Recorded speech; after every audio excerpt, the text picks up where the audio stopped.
الحمد لله رب العالمين الرحمن الرحيم مالك يوم الدين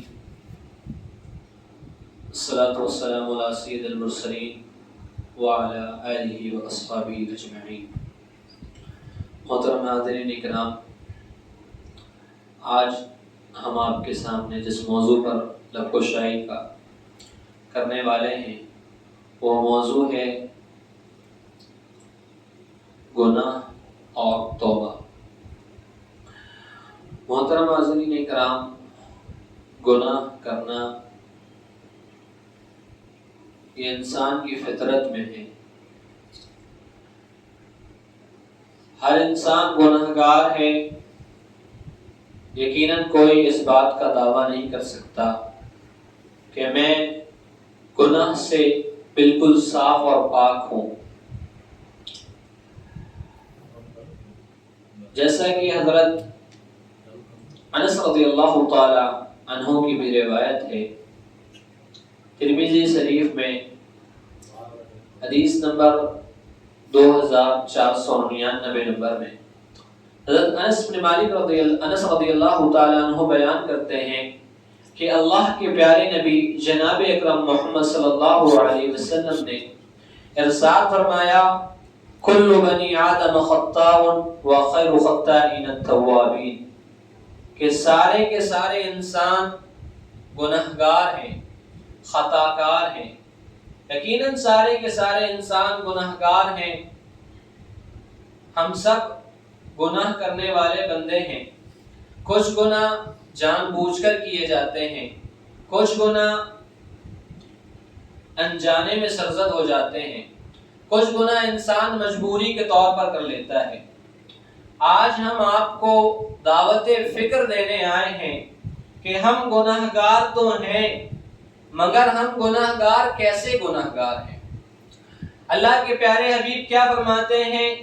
کل بنی آدم خطاء وخیر خطائین التوابین، یہ سارے کے سارے انسان گناہگار ہیں، خطا کار ہیں، لیکن بہترین گناہگار وہ ہے جو توبہ کرنے والا ہے، رجوع اللہ کرنے والا ہے، اپنے رب کو ناراض کرنے کے بعد رب کی طرف رجوع کر رب کو راضی کرنے والا ہے. محترم حاضرین اکرام، ایک اور قول عبداللہ ابن مسعود کا بخاری شریف میں حدیث نمبر 2308 نمبر پر موجود ہے. حضرت عبداللہ ابن مسعود رضی اللہ تعالی عنہ بیان کرتے ہیں کہ ان المؤمنین یرا ذنوبہ کأنہ قائدا تحت جبل یخاف ان یقع علیہا ویہلک، وان الفاجر یرا ذنوبہ کذباب مر علی آنفہ فیقول بہ ہکذا. عبداللہ ابن مسعود کہتے ہیں کہ مومن تو اس کی پہچان یہ ہے کہ جب مومن کوئی گناہ کر لیتا ہے یا مومن سے کوئی گناہ سرزد ہو جاتا ہے تو مومن کو وہ گناہ ایک پہاڑ کی مانند محسوس ہوتا ہے. اسے لگتا ہے کہ میں یہ گناہ کرنے کے بعد اس گناہ میں ملوث رہا تو کہیں ایسا نہ ہو کہ اس گناہ کے بدلے میں ہلاک ہو جاؤں. اور آپ نے مثال دے کر سمجھائی کہ ایک فاجر کی مثال یہ ہے کہ جب فاجر کوئی گناہ کرتا ہے تو اسے گویا کہ ایسا محسوس ہوتا ہے کہ اڑتے اڑتے ایک مکھی اس کی ناک پر آ کر بیٹھ گئی اور اس نے ہاتھ کے اشارے سے اسے ہٹا دیا. دیکھیں ایک مومن کی مثال کیا بیان کی گئی کہ جب وہ کوئی گناہ کر لیتا ہے، چھوٹے سے چھوٹا گناہ بھی ہو یا بڑے سے بڑا گناہ بھی ہو، اسے چین اس وقت تک نہیں پڑتا جب تک کہ وہ اپنے اس گناہ کی اللہ تبارک و تعالیٰ کے سامنے معافی نہ مانگ لے اور اس گناہ سے استغفار نہ کر لے. اور فاجر گناہوں پہ گناہ کرتا رہتا ہے لیکن اس گناہ کی حرارت، اس گناہ کا کوئی بھاری پن اسے محسوس تک نہیں ہوتا. محترم حاضرین اکرام، ہم میں سے کتنے مسلمان ایسے ہیں جو بڑے بڑے گناہوں کے مرتکب ہیں، لیکن انہیں ان گناہوں کا بوجھ، ان گناہوں کی حرارت محسوس بھی نہیں ہوتی۔ ہم میں سے کتنے ایسے مسلمان ہیں جو شرک کی غلاظتوں میں تک ملوث ہیں، مزاروں میں جا کر نظر و نیاز چڑھانے میں کوئی انہیں رنج کی بات نظر نہیں آتی۔ میرے عزیز بھائیوں، بزرگوں، وہ غیر اللہ کی نظر و نیاز ماننے والے بھی ہوتے ہیں، وہ ان کو سجدے کرنے والے بھی ہوتے ہیں، ان کے سامنے چڑھاوے چڑھانے والے بھی ہوتے ہیں، اور غیر اللہ کو پکارنے والے بھی ہوتے ہیں۔ انہوں نے کسی کو حاجت روا بھی بنا لیا، کسی کو مشکل کشا بھی بنا لیا، کھلے عام شرک کرتے ہیں۔ وہ شرک جس کے بارے میں اللہ تبارک و تعالیٰ نے کہا ان الشرک لظلم عظیم، شرک تو بہت بڑا ظلم ہے۔ وہ شرک جس کے بارے میں رب ذوالجلال والاکرام فرماتے ہیں ان اللہ لا یغفر ان یشرک بہ ویغفر ما دون ذلک، کہ اللہ شرک کو کبھی معاف نہیں کرنے والے، اس کے علاوہ سارے گناہوں کو اللہ تبارک و تعالی معاف کر دیں گے۔ لیکن ہم آج کیسے مسلمان ہو گئے ہیں، ہم میں سے کچھ کھلے عام شرک کرتے ہیں لیکن انہیں شرک کا کوئی بوجھ محسوس نہیں ہوتا، گویا کہ ان کے نزدیک شرک ایسا ہی ہے کہ کوئی مکھی اڑتے اڑتے ان کی ناک میں بیٹھ گئی ہو اور انہوں نے ہاتھ کے اشارے سے اسے ہٹا دیا ہو، اور جب کوئی موحد انہیں شرک کے بارے میں بتائے، توحید کی دعوت دے، تو الٹا اس پر چڑھ جاتے ہیں، گویا کہ ان کے نزدیک شرک کا کوئی بھار، کوئی وزن ہی نہیں ہے۔ اسی طرح ہم میں سے کتنے مسلمان بدعات و خرافات میں ملوث ہیں، لیکن ان کے نزدیک ان کی بدعات خرافات معمولی نظر آتی ہیں۔ یہی تو عبداللہ ابن مسعود نے فرمایا کہ مومن کی مثال یہ ہے کہ وہ چھوٹا سا بھی گناہ کرتا ہے تو اسے بہت بڑا محسوس ہوتا ہے، اور فاجر کی مثال یہ ہے کہ وہ بڑے بڑے گناہ بھی کر لیتا ہے تو اسے معمولی لگتے ہیں۔ میرے عزیز بھائیوں، مسلمانوں، آج مسلمانوں میں بڑے بڑے گناہ رائج ہیں اور مسلمان ان گناہوں میں رج بس گئے ہیں۔ مثلاً 5 وقت کی نمازوں کو چھوڑنا، یہ کتنا بڑا عظیم گناہ ہے۔ ذرا اندازہ لگائیے، یہ نماز کوئی معمولی چیز ہے جیسے آج مسلمان چھوڑ دے رہے ہیں، اور انہیں نماز نہ پڑھنے کا بھی کوئی رنج و علم نہیں ہے۔ یہ وہی نماز ہے نا جس کے بارے میں پیارے آقا جناب اکرم محمد صلی اللہ علیہ وسلم نے ارشاد فرمایا تھا مومن اور کافر کے درمیان فرق کرنے والی کوئی چیز ہے تو یہ نماز ہے۔ آج مسلمان کھلے عام نمازوں کو چھوڑ رہے ہیں لیکن اس کا انہیں کوئی غم نہیں ہے۔ آج مسلمانوں میں زنا، چوری، ڈاکے، فریب، لین دین میں جھوٹ بولنا اور فلمیں دیکھنا، گانے سننا، گٹکے، بیڑی، سگریٹ اور قسم قسم کے گناہ ہم میں رائج ہیں، اور جب ہم ان کی دعوت دیتے ہیں کہ یہ تو حرام چیز ہے، گانے سننا حرام ہے، سگریٹ پینا حرام ہے، تمباکو کھانا حرام ہے، گٹکا کھانا حرام ہے، تو آگے سے کئی مثالیں آتی ہیں اور دنیاوی دلائل آتی ہیں کہ ان میں تو کوئی نشہ ہوتا نہیں ہے، گویا کہ یہ جو گناہ کر رہے ہوتے ہیں انہیں ان کا کوئی بھار محسوس نہیں ہوتا۔ حضرت انس ابن مالک رضی اللہ عنہ کا بخاری شریف میں 2492 نمبر کی حدیث میں ایک قول نقل ہے۔ حضرت انس رضی اللہ تعالیٰ عنہ بیان کرتے ہیں کہ تم بہت سے ایسے گناہ ایسے کرتے ہو گویا کہ تم اسے بال سے بھی باریک سمجھتے ہو۔ حضرت انس بن مالک رضی اللہ تعالی عنہ یہ اپنے بعد کے دور کے لوگوں کو فرما رہے ہیں کہ تم کچھ ایسے گناہ کرتے ہو جنہیں تم بال جیسا باریک محسوس کرتے ہو، لیکن یہ گناہ ایسے گناہ ہیں جنہیں ہم جناب اکرم محمد صلی اللہ علیہ وسلم کے زمانے میں ہلاک کر دینے والے گناہ سمجھتے تھے۔ یہ انس ابن مالک کسے کہہ رہے ہیں؟ تبع تابعین کو کہہ رہے ہیں، اور اللہ کے پیارے نبی کی حدیث ہے کہ سب سے بہترین دور میرا دور ہے، پھر اس کے بعد تابعین کا دور ہے اور اس کے بعد تبع تابعین کا دور ہے. جو دوسرا دور سب سے بہتر ہے اس زمانے کے لوگوں کو انس رضی اللہ عنہ خادم رسول جناب اکرم محمد صلی اللہ علیہ وسلم فرماتے ہیں تم ایسے گناہ کرتے ہو جنہیں معمولی سمجھتے ہو لیکن ہم اسے اللہ کے نبی کے زمانے میں ہلاک کر دینے والا گناہ سمجھتے ہیں. میرے عزیز بھائیو بزرگوں میں آپ سے سوال کرنا چاہوں گا تابع تابعین کے زمانے میں کیا شرک بدعات شرع عام اس طرح ہوتے ہوں گے جس طرح ہمارے معاشرے میں عام ہے؟ وہ لوگ تو یقیناً چھوٹے چھوٹے گناہ کرتے ہوں گے لیکن اس کے باوجود بھی انس رضی اللہ عنہ بیان کر رہے ہیں کہ ایسے گناہوں کو ہم اللہ کے نبی کے زمانے میں ہلاک کر دینے والے برباد کر دینے والے گناہ سمجھتے تھے. صحابہ اکرام کے نزدیک چھوٹے چھوٹے گناہ بھی بڑے محسوس ہوتے تھے.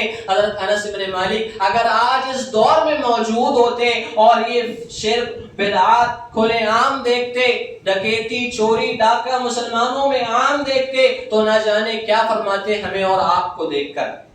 میرے عزیز بھائیوں بزرگوں ہمارا یہ حال ہے کہ ہم گناہ کرتے جاتے ہیں لیکن ہمیں گناہ کا بوجھ محسوس نہیں ہوتا.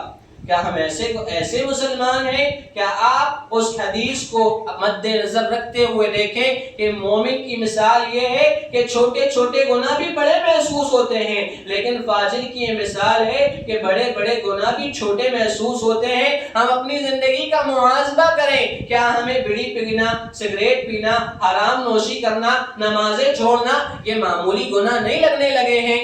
ہمیں آج اپنے زندگی کا جائزہ لینا ہوگا کہ ہم کس ڈگر پہ چل رہے ہیں. ایک صحابہ اکرام رضوان اللہ علیہم اجمعین کا زمانہ تھا کہ انہیں چھوٹے چھوٹے گناہ بھی بڑے گناہ محسوس ہوتے تھے اور اگر ان سے کوئی بڑا گناہ بھی سرزد ہو جاتا تو جب تک کہ وہ اس گناہ سے استغفار نہ کر لے معافی نہ مانگ لے چین نہیں پڑتا تھا انہیں. بخاری شریف میں حضرت بریرہ رضی اللہ تعالی عنہ بیان کرتے ہیں حدیث نمبر 1295 نمبر کے اندر یہ بڑا ایمان افروز واقعہ بیان کرتے ہیں. حضرت بریرہ رضی اللہ تعالی عنہ بیان کرتے ہیں کہ ایک دفعہ معاذ بن مالک اللہ کے رسول جناب اکرم محمد صلی اللہ علیہ وسلم کے پاس آئے اور کہنے لگے اللہ کے رسول طہرنی یا رسول اللہ کے رسول مجھے پاک کر دیجئے. اللہ کے رسول نے فرمایا یا ویحک یا معاذ استغفر اللہ وتوب الیہ. معاذ توبہ کر لو استغفار کر لو. معاذ بن مالک لوٹ گئے پھر انہیں اپنا گناہ یاد آیا اور بے چین ہو گئے. اللہ کے رسول صلی اللہ علیہ وسلم کے پاس پھر آئے کہا یا رسول اللہ طہرنی اللہ کے رسول مجھے پاک کر دیجئے. اللہ کے رسول صلی اللہ علیہ وسلم نے تیسری بار بھی یہی کہا کہ معاذ جاؤ اللہ سے استغفار کر لو توبہ کر لو.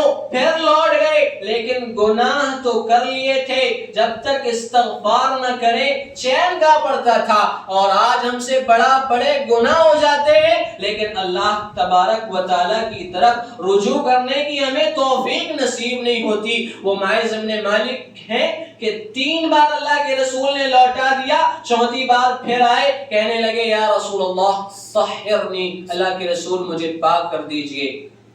اللہ کے رسول صلی اللہ علیہ وسلم نے ارشاد فرمایا فیما اطہرک ہم تمہیں کس چیز سے پاک کر لیں؟ کون سا گناہ کر کے آئے ہو معاذ بن مالک؟ اللہ کے رسول صلی اللہ علیہ وسلم میں نے زنا جیسا گناہ انجام دے دیا ہے مجھ پر اللہ تبارک و تعالی کی حد قائم کرے اور مجھے اس گناہ سے نجات دے دیں. اللہ کے رسول صلی اللہ علیہ وسلم نے فرمایا لوگوں معاذ بن مالک کا دماغی توازن تو ٹھیک ہے.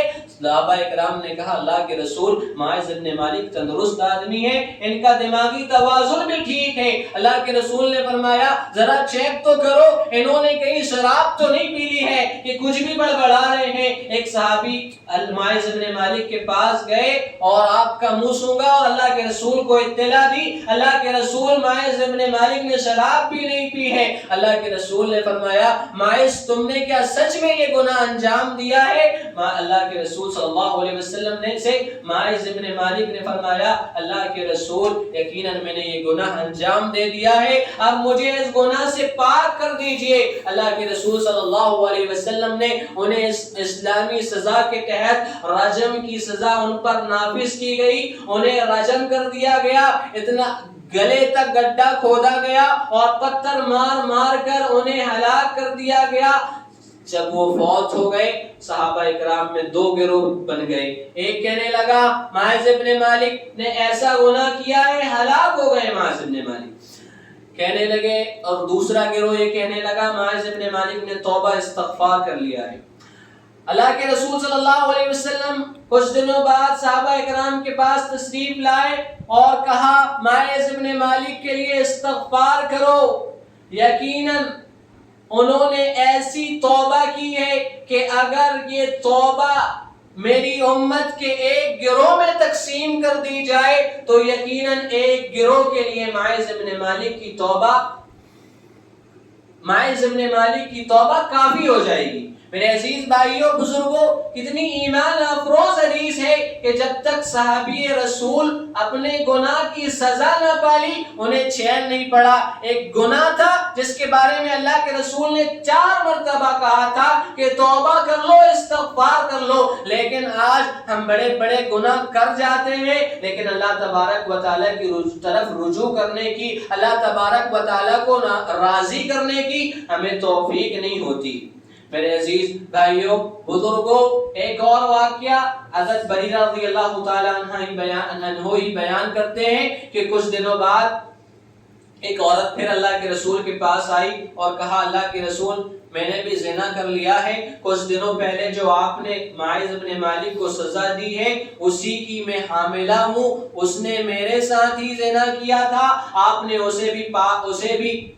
اسے پاک کر دیا ہے، اب مجھے بھی پاک کر دیجئے، میں اس کی وجہ سے حاملہ ہو چکی ہوں۔ اللہ کے رسول صلی اللہ علیہ وسلم نے اس کے سرپرستوں کو بلایا اور کہا اسے لے جاؤ، یہ بچے کو جب جنم دے دو پھر لے کر آنا۔ اس عورت نے 9 مہینے اللہ تبارک و تعالیٰ سے توبہ استغفار بھی کی ہوگی لیکن پھر بھی اپنے گناہ کی سزا لینے کے لیے اللہ کے رسول کے پاس حاضر ہے۔ ہم بڑے بڑے گناہ کر لیتے ہیں، اللہ کا دربار کھلا ہے لیکن کبھی اللہ تبارک و تعالیٰ کے سامنے حاضر ہو کر اپنے گناہوں کی معافی مانگنے کی ہمیں توفیق نہیں ہے۔ میرے عزیز بھائیوں، جب وہ عورت بچے کو جنم دے کر آئی اللہ کے رسول نے فرمایا اسے پھر لے جاؤ، بچے کو دودھ پلا دو۔ 2.5 سال اس عورت نے دودھ پلایا، پھر اللہ کے رسول کے پاس حاضر ہوئی، اللہ کے رسول اب مجھے اس گناہ سے پاک کر دیجئے۔ اللہ کے رسول نے رجم کی سزا نافذ کر دی، اسے رجم کیا گیا اور خالد ابن ولید نے ایک پتھر مارا اس عورت کے چہرے پر وہ پتھر لگا، خون کا ایک فوارہ اٹھا اور خالد ابن ولید کے چہرے پر لگ گیا۔ خالد ابن ولید سب و شتم کرنے لگے، کہنے لگے کیسی عورت کا خون میرے چہرے پر لگ گیا ہے۔ اللہ کے رسول نے خالد ابن ولید کو پھر ٹوکا، کہا خالد ابن ولید اس عورت نے ایسی توبہ کی ہے، اگر اس کی توبہ کو مدینہ کے 100 افراد میں اگر تقسیم کر دیا جائے تو اس کی توبہ مدینہ کے 100 لوگوں کے لیے کافی ہو جائے گی۔ میرے عزیز بھائیوں بزرگوں، اللہ تبارک و تعالیٰ سے دعا ہے اللہ تبارک و تعالیٰ ہمیں ایسا استغفار کرنے والا بنائے۔ میرے عزیز بھائیوں بزرگوں، رب کا دروازہ کھلا ہے، جب چاہیں آپ اللہ تبارک و تعالیٰ کے حضور آ کے استغفار کر لیں۔ اللہ تبارک و تعالیٰ تو انتظار کر رہا ہے کہ کب میرا بندہ آئے اور مجھ سے توبہ اور استغفار کر لے۔ اللہ کے پیارے حبیب جناب اکرم محمد صلی اللہ علیہ وسلم کی مختلف احادیث وارد ہے، اللہ کے رسول فرماتے ہیں اللہ تبارک و تعالیٰ ہر رات کہ تیسرے پہر میں پہلے آسمان میں آتے ہیں اور پکارتے ہیں ہے کوئی مجھ سے رزق کا سوال کرنے والا جس کو میں رزق دوں، ہے کوئی مجھ سے سوال کرنے والا کہ جو مانگے میں اسے عطا کر دوں۔ اللہ تعالیٰ پکارتے ہیں کہ ہے کوئی مجھ سے اپنی مغفرت کروانے والا کہ میں اس کی مغفرت کر دوں، لیکن ہمارا حال یہ ہے کہ فجر کی نمازوں میں رب پکار رہا ہوتا ہے کہ اپنے گناہوں کی معافی مانگ لو، لیکن ہم سے ہمارے نرم و نازک بستر نہیں چھوٹتے۔ ایک اور حدیث میں اللہ کے پیارے حبیب فرماتے ہیں ان اللہ عز وجل یبسط یدہ فی کل لیلۃ، اللہ تبارک و تعالی ہر رات میں اپنا ہاتھ پھیلاتا ہے کہ دن میں گناہ کرنے والے رات میں مجھ سے توبہ کر لیں، اور ہر دن اللہ تبارک و تعالی ہاتھ پھیلاتا ہے کہ دن میں گناہ کرنے والے رات میں مجھ سے توبہ استغفار کر لیں۔ اللہ تبارک و تعالی تو انتظار کر رہا ہے۔ ایک اور حدیث میں آتا ہے اللہ تبارک و تعالی ارشاد فرماتے ہیں ان اللہ عز وجل یقبل توبۃ العبد ما لم یغرغر، کہ اللہ تبارک و تعالی اپنے بندے کی استغفار قبول اس وقت تک کرتا ہے جب تک کہ اسے موت کے غرغرے نہ آ جائیں، یعنی اللہ تبارک و تعالی ہماری موت سے پہلے تک انتظار کر رہے ہوتے ہیں کہ میرا بندہ مجھ سے توبہ کر لے، مجھ سے استغفار کر لے۔ اللہ ایک اور حدیث میں مسلم شریف کی آتا ہے اللہ تبارک و تعالی اپنے بندے کی توبہ قبول کرتا ہے یہاں تک کہ اللہ تبارک و تعالی اپنے بندے کی توبہ قبول کر لیتا ہے۔ اللہ تبارک و تعالی کے پیارے حبیب فرماتے ہیں کہ اللہ تعالی نے کہا کہ اگر بندہ مجھ سے زمین اور آسمان بھر کر بھی گناہ کر کے ملے اس حال میں کہ اس نے شرک نہ کیا ہو، ہم اس کے زمین اور آسمان کے برابر گناہ کو معاف کرنے کے لیے تیار ہیں۔ اور وہ کب تک اللہ تبارک و تعالی معاف کرنے کے لیے تیار ہے؟ یہاں تک کہ سورج مغرب سے طلوع نہ ہو جائے، یعنی قیامت قائم ہونے تک اللہ اس انتظار میں ہے کہ ہم اللہ کی طرف رجوع کریں، اپنے گناہوں سے معافی مانگے، اپنے گناہوں سے استغفار کریں، اپنے روٹے ہوئے رب کو منا لیں۔ اللہ تبارک و تعالیٰ کے سامنے آپ ہاتھ تو اٹھائیں، اللہ تبارک و تعالیٰ بڑا خوش ہوتا ہے۔ مسلم شریف کی ایک حدیث میں اللہ کے پیارے حبیب جناب اکرم محمد صلی اللہ علیہ وسلم نے ارشاد فرمایا کہ جب بندہ اللہ تبارک و تعالیٰ سے اپنے گناہ کی معافی مانگتا ہے تو اللہ تبارک و تعالیٰ اس شخص کی طرح خوش ہوتا ہے جس نے بیابان جنگل میں اونٹ کو کھو دیا ہو اور پھر اس اونٹ کو پا لیا ہو۔ اور بخاری شریف میں یہی حدیث دوسرے الفاظ میں ہے کہ کسی شخص نے ایک اونٹ اپنے ساز و سامان سے بھرا ہو اور اس نے صحرا کا سفر کیا ہو، لیکن راستے میں اس کا اونٹ گم ہو جائے، اور صحرا میں اونٹ کا گم ہو جانا گویا کہ موت واقع ہو جانا۔ ذرا سوچے کیا حال اس بندے کا ہو جس کا سامان سے بھرا ہوا اونٹ غائب ہو جائے پھر اسے اونٹ واپس مل جائے، وہ بندہ کتنا خوش ہوگا۔ اللہ تعالیٰ مثال بیان کرتے ہوئے فرماتے ہیں وہ بندہ اتنا خوش ہوتا ہے کہ وہ رب کا شکر ادا کرنے کے لیے چند الفاظ نکالتا ہے اور وہ الفاظ بھی خوشی کے مارے بدل جاتے ہیں۔ وہ یہ کہہ اٹھتا ہے یا ربی انت عبدی وانا ربک، وہ یہ کہہ اٹھتا ہے کہ اللہ تو میرا بندہ ہے اور میں تیرا رب ہوں۔ حالانکہ وہ کہنا یہ چاہتا تھا، اس کی خوشی کا یہ عالم تھا کہ اس کے الفاظ بدل گئے۔ اللہ تعالیٰ اسی طرح اپنے بندوں کی توبہ سے خوش ہوتا ہے جب بندہ اللہ کی طرف رجوع کرتا ہے۔